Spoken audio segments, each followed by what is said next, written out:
Hello, this is Alex Sassler with another thrilling how-to video for Echo. For this one, I wanted to show you guys how to use variables in things like assessments and question sets.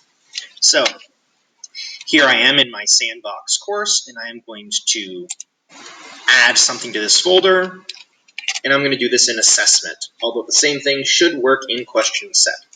So, assessment.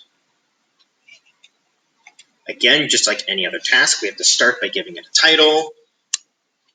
We're going to call this the experiment, hopefully spelled correctly.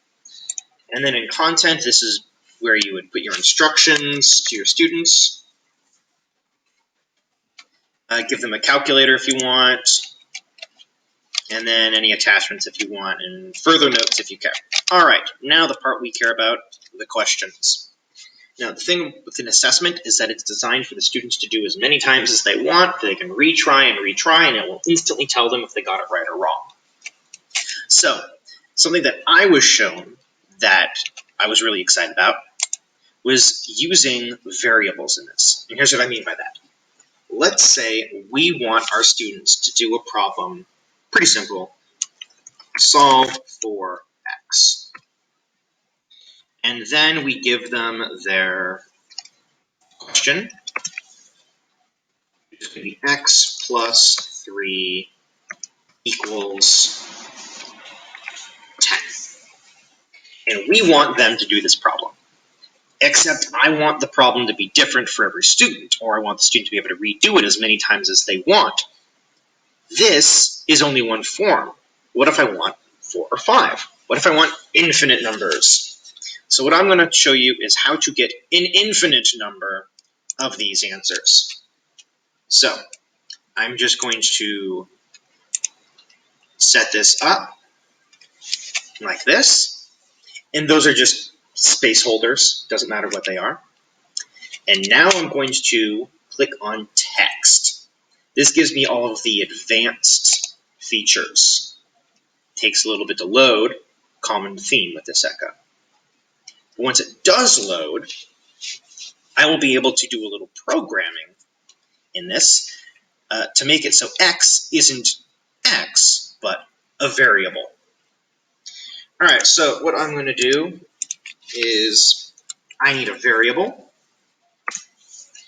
And let's see, let me just double check how we're going to do this. I want this variable, and then I'm going to tell it what range I want. So I want x to be a variable, and I want it to be some number between 1 and 9. All right, and if I don't do anything else, it'll only pick integers. If I want it to be some other step in between choices, I can do comma, 0.5 for 1, 1.5, 2, 2.5, so on. I'm just going to leave it like this for now. All right, I also want another variable here.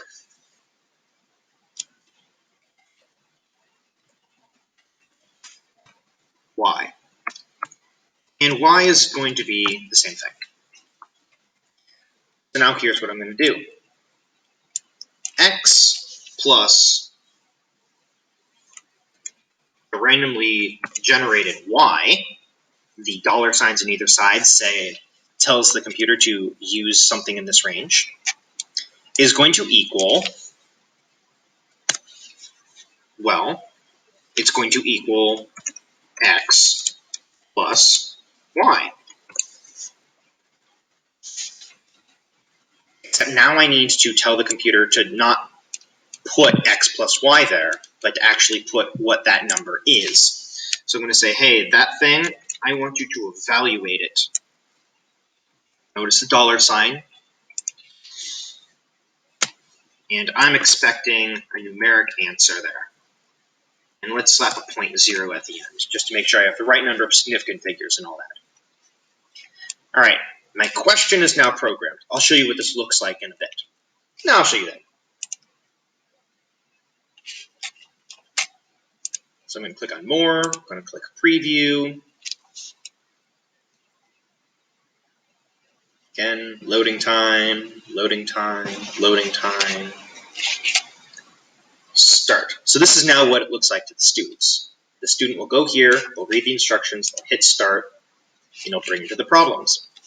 And it says, hey, look, solve for x, where x plus 2 equals 11. And now they have to do that and choose the appropriate answer.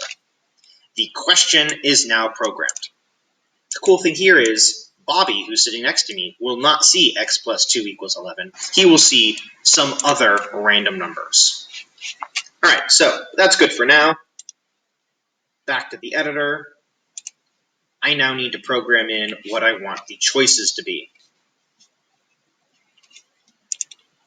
Back to questions. This one, multiple choice. There are other choices, by the way, but we'll stick with multiple choice here. Let's see. I know that I want D to be the correct answer.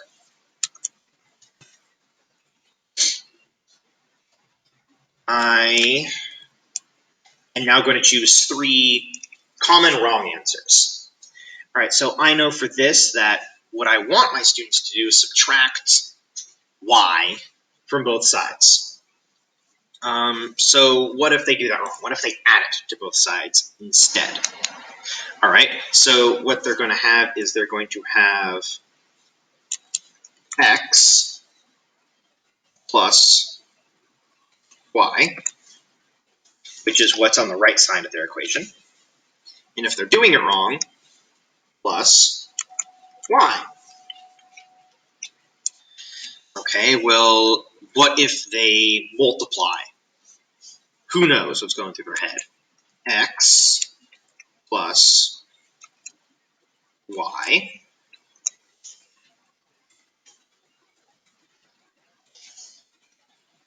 times y. And now let's say that they're going to divide. I'm lazy, so I'm just going to copy and paste using Control-C and Control-V and make that a divide. All right, now, again, I need to tell the computer to actually evaluate these things.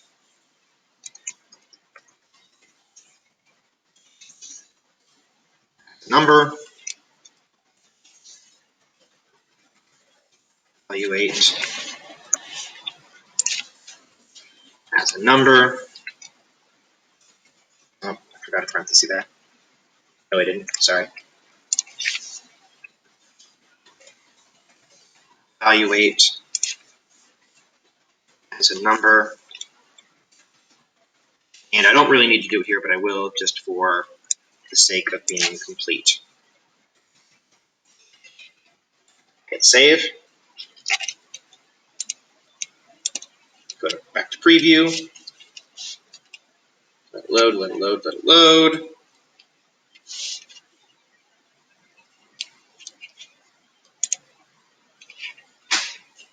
Bam.